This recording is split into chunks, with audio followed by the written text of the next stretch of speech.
حاجی قاسم سلیمونی میرفتی بغداد به مهمونی که بعد تو لبنان و سوریه موشک و بمب ترکونی موشک و بمب ترکونی تو فرودگاه شکشونه ابو مهدی هم باشونه سلام آقا فک.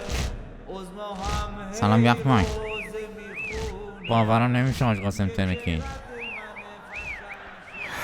قاسم ترکیده بود، چه زنده چه مرده، عاقبت وزینه عین تیلیت، چه زنده چه مرده.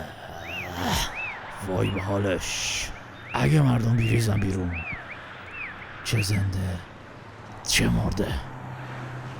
پس وای به حال من که هم تو بسیجش بودم هم مثل قاسم خرش شدم. نه، خرتر از قاسم نداشتیم. برگشت پیش ابو مهدی اینا، ترکید و این همه دشمن شاد کرد. همیشه میگفت میزنن آشولاش هم میکنن. گفتم چرا قربونت برم؟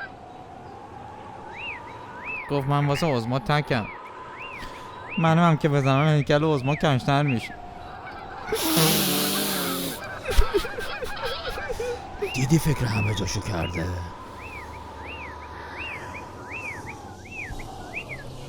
دیدار به جهنم حاج قاسم.